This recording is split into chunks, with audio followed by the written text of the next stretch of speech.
Imagine que você está numa sala cheia de gente, seu coração começa a acelerar, suas mãos suam, e mesmo tentando parecer normal por fora, por dentro parece que você está à beira de um colapso. Tudo isso só porque alguém puxou conversa. Isso soa familiar? Talvez você nunca tenha colocado um nome nisso, mas essa sensação tem afetado milhões de pessoas todos os dias, inclusive você pode estar entre elas sem nem saber. O que aconteceria se eu te dissesse que a ansiedade, esse mal que sufoca silenciosamente, não é apenas comum, mas está se tornando uma das maiores pandemias emocionais do século? Eis uma pergunta que pouca gente se faz. Se a ansiedade é tão natural quanto respirar em momentos de estresse, por que então ela se transforma num transtorno que nos paralisa? A resposta está justamente na intensidade, na frequência e, principalmente, na forma como reagimos a ela. A ansiedade, quando vivida de maneira equilibrada, pode até ser uma aliada. Mas quando ela ultrapassa os limites do controle, ela se transforma numa prisão invisível que redefine como você vive, se relaciona e até como sonha. Atualmente, mais de 300 milhões de pessoas no mundo convivem com transtornos de ansiedade, segundo a Organização Mundial da Saúde. Um número que continua crescendo ano após ano, impulsionado por um estilo de vida acelerado, conectado o tempo todo e desconectado de si mesmo. O problema é que, muitas vezes, ela não aparece com rótulo. Ela chega disfarçada de medo exagerado, de preocupação constante, de cansaço que não passa. E é aí que mora o perigo. Muita gente normaliza um sofrimento que não é normal. Mas aqui está o ponto central. Há formas eficazes e acessíveis de recuperar o controle, de retomar o fôlego, de transformar o caos interno em clareza. E não estamos falando apenas de medicamentos ou longas terapias, embora ambos sejam válidos, estamos falando de ações práticas, comprovadas e até contraintuitivas que podem mudar sua relação com a ansiedade de forma profunda. Neste vídeo, você vai descobrir quais são essas ações, como aplicá-las no seu dia a dia e, principalmente, como começar ainda hoje a virar esse jogo. A ansiedade não é um defeito. Ela não é uma falha no seu cérebro, nem um sinal de fraqueza. A ansiedade, na verdade, é uma resposta natural do nosso corpo para nos proteger. Se voltarmos no tempo, lá no início da humanidade, a ansiedade era o que fazia nossos ancestrais sobreviverem em situações de perigo. Imagine alguém caminhando pela floresta há milhares de anos, e de repente, se depara com um animal selvagem. O coração acelera, os músculos se contraem, a mente entra em alerta. Esse mecanismo automático preparava o corpo para fugir ou lutar, era uma questão de vida ou morte. Isso é ansiedade, um alarme interno. O problema é que hoje esse alarme continua disparando, mas por motivos muito diferentes. Não estamos mais fugindo de predadores, mas sim de compromissos, cobranças, reuniões, julgamentos, contas, expectativas. O mesmo sistema que nos salvava no passado, agora se ativa quando recebemos uma mensagem no celular ou quando pensamos no futuro. E como vivemos num mundo onde tudo exige pressa, perfeição e resposta imediata, esse alarme raramente é desligado. Em 2019, a Organização Mundial da Saúde revelou que os transtornos de ansiedade afetavam mais de 301 milhões de pessoas em todo o mundo. É como se quase toda a população dos Estados Unidos vivesse diariamente com essa tensão invisível. E isso foi antes da pandemia de Covid-19. Após 2020, os casos explodiram. O isolamento, o medo da doença e as incertezas fizeram com que os números subissem de forma alarmante, especialmente entre jovens e adolescentes, segundo estudos recentes publicados no The Lancet. A ansiedade se tornou tão presente que muitos já nem percebem que estão vivendo com ela. Aquela insônia constante, a dificuldade de concentração, o pensamento acelerado, o cansaço que não passa, tudo isso pode ser ansiedade disfarçada. Por isso, o primeiro passo é reconhecer: sim, sentir ansiedade é humano. O que não é humano é viver preso nela. Quando essa sensação se torna constante e começa a limitar sua vida, é sinal de que passou do ponto. E entender isso é o começo da virada. Um dos fatores mais silenciosos que alimentam a ansiedade é a sensação de não ter o controle da própria vida. É como se tudo ao redor estivesse acontecendo rápido demais e você estivesse sempre correndo atrás, tentando alcançar algo que nunca chega. Essa falta de domínio gera insegurança, paralisia e uma constante impressão de que qualquer erro pode ser o fim. E é aí que a ansiedade encontra um terreno fértil para crescer. Mas o que pouca gente percebe é que retomar o controle não exige grandes mudanças externas, começa dentro da própria mente. O sentimento de impotência nasce, muitas vezes, da dificuldade em tomar decisões simples. Coisas do dia a dia, como escolher uma roupa, responder uma mensagem ou decidir o que comer, podem se transformar em dilemas enormes para quem está ansioso. Isso acontece porque o cérebro tenta antecipar todos os possíveis resultados, buscando sempre a opção perfeita. E como essa perfeição não existe, o resultado é paralisia. A indecisão constante gera um ciclo de autossabotagem. Você não decide, não age, se frustra e se sente ainda menos capaz de decidir na próxima vez. É nesse ponto que entra um conceito essencial e transformador: a liberdade de errar.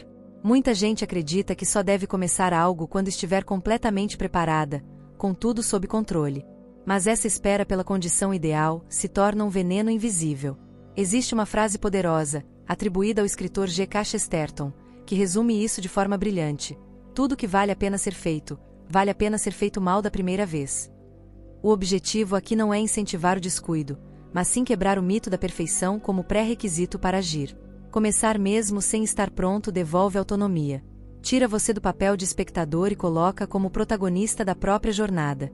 Quando você se permite agir, mesmo com medo, mesmo errando, você reprograma sua mente para entender que o mundo não vai desabar se algo sair diferente do planejado. E é justamente nesse processo de ação imperfeita que o senso de controle volta, passo a passo, até que a ansiedade perde força. Porque o verdadeiro controle não está em prever tudo, está em seguir mesmo sem saber. Você já parou para pensar como fala com você mesmo quando erra? Se prestasse atenção, talvez descobrisse que o maior crítico da sua vida vive aí dentro, na sua própria mente. Quem sofre com ansiedade costuma alimentar pensamentos autodepreciativos o tempo todo. Eu não consigo, falei besteira, todo mundo me acha estranho. E essa voz interna, quando repetida dia após dia, se torna um ataque constante, como um julgamento sem fim. O curioso é que jamais seríamos tão duros com um amigo quanto somos conosco. Por que então tratamos a nós mesmos com tanta crueldade? Esse comportamento tem nome: autocrítica excessiva. Ele é um dos principais combustíveis da ansiedade. Quanto mais você se culpa, mais se cobra. E quanto mais se cobra, mais medo você sente de falhar. Isso cria um ciclo sufocante, onde qualquer passo em falso vira uma prova de que você não é suficiente. Mas existe uma ferramenta poderosa para quebrar esse padrão: a autocompaixão. Diferente do que muitos pensam, se tratar com gentileza não é fraqueza, é inteligência emocional. Praticar a autocompaixão é aceitar que errar faz parte do processo de crescer. É conseguir olhar para si com os mesmos olhos compreensivos que teria com alguém que ama. É saber dizer para si mesmo: tá tudo bem, eu estou aprendendo. Isso não significa se acomodar ou justificar atitudes ruins, mas sim parar de se punir por não ser perfeito. Pessoas que desenvolvem esse olhar interno mais leve, conseguem lidar melhor com os desafios e se recuperam mais rápido de momentos difíceis. Uma pesquisa da Universidade do Texas revelou que indivíduos que praticam autocompaixão têm níveis significativamente mais baixos de ansiedade e depressão. Isso acontece porque, quando você é mais gentil consigo mesmo, o cérebro sente mais segurança, e a ansiedade, que nasce do medo, perde força. Comece pequeno. Perdoe-se por um erro, não se cobre tanto por uma falha, fale consigo mesmo como falaria com uma criança assustada. Aos poucos, você vai perceber que não precisa ser seu próprio inimigo para evoluir. É possível crescer com leveza, e isso muda tudo. Em momentos de angústia profunda, existe uma pergunta que pode transformar tudo: para que eu estou aqui? Quando a vida parece sem direção, quando o sofrimento ocupa todo o espaço, a sensação é de estar à deriva. E é exatamente nesse ponto que entra o propósito. Ter um motivo real para levantar da cama, algo que vá além das tarefas do dia ou das obrigações, funciona como um farol em meio ao caos. O propósito não elimina a dor, mas dá sentido a ela, e isso faz toda a diferença. Viktor Frankl, psiquiatra e sobrevivente de campos de concentração nazistas, escreveu em seu livro Em Busca de Sentido que pessoas que encontravam motivo para viver conseguiam suportar até as piores situações. Ele viu, com os próprios olhos, que aqueles que mantinham algum tipo de missão, fosse uma pessoa esperando por eles, um projeto ou um valor, resistiam por mais tempo. Essa ideia não é filosófica, é científica. Quando temos um sentido claro, o cérebro encontra razões para continuar mesmo diante do sofrimento. Mas encontrar propósito não precisa ser algo grandioso. Às vezes, está nas pequenas atitudes: ajudar alguém, compartilhar o que sabe, cuidar de um animal, ensinar algo útil, escrever, criar, inspirar. O que importa é sentir que sua existência tem valor não só para você, mas também para o outro. E quando você entende que há alguém que se beneficia da sua presença, da sua palavra ou da sua ação, nasce uma nova motivação dentro de você, e com ela, um novo tipo de força. Pessoas que vivem com propósito têm maior estabilidade emocional e apresentam menor risco de desenvolver transtornos mentais, segundo estudos publicados na Journal of Affective Disorders. Isso acontece porque o foco deixa de estar só nos próprios medos e passa a se expandir. A ansiedade, que tende a nos prender dentro da própria cabeça, enfraquece quando começamos a olhar para fora e enxergamos onde podemos fazer diferença. Não é sobre mudar o mundo inteiro. É sobre descobrir o que você pode fazer, com o que tem, no lugar onde está. E isso, por si só, já é transformador. Muita gente confunde autonomia com liberdade total, como se fosse fazer o que quiser, na hora que quiser. Mas na prática, ser autônomo não é agir sem limites, é ter consciência de que você pode escolher, e que cada escolha tem um impacto direto na sua vida. É muito mais sobre assumir responsabilidade do que sobre ter controle absoluto. E quando falamos de ansiedade, recuperar essa autonomia é como reconectar os fios soltos entre o que se sente e o que se faz. É sair do automático e começar, aos poucos, a tomar decisões com mais intenção. A autonomia começa em ações pequenas. Você não precisa tomar decisões radicais para retomar o controle. Às vezes, é dizer não quando todo mundo espera um sim. É sair de casa mesmo com medo. É escolher o que comer sem culpa, decidir o que vestir sem buscar aprovação.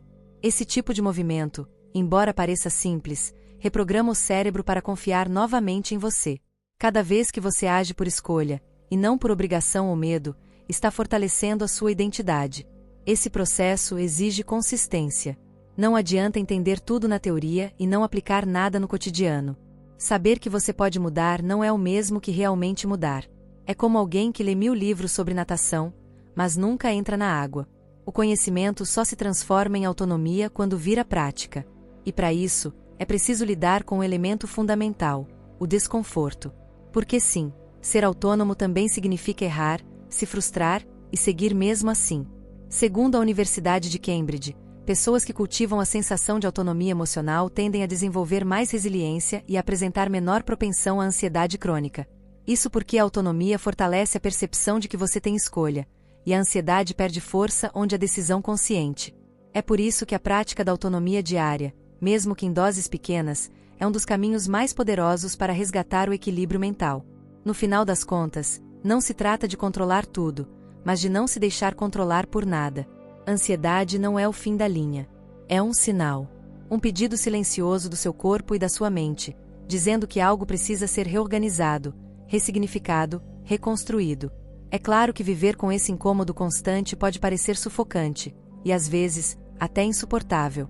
Mas a verdade é que, mesmo nos dias mais turbulentos, existem caminhos possíveis. Você não precisa vencer a ansiedade de uma vez só. O que você precisa é dar um passo por dia. Um gesto de cuidado, uma escolha consciente, uma mudança de olhar. E isso já é muito mais poderoso do que parece. A jornada para uma mente mais tranquila não exige grandes revoluções, e sim decisões pequenas, feitas com intenção. Quando você aprende a agir sem esperar perfeição, quando começa a se tratar com mais gentileza e descobre um propósito que te move, o cenário muda. A ansiedade pode continuar aparecendo, mas ela já não dita mais as regras. Você não é mais refém dos seus pensamentos.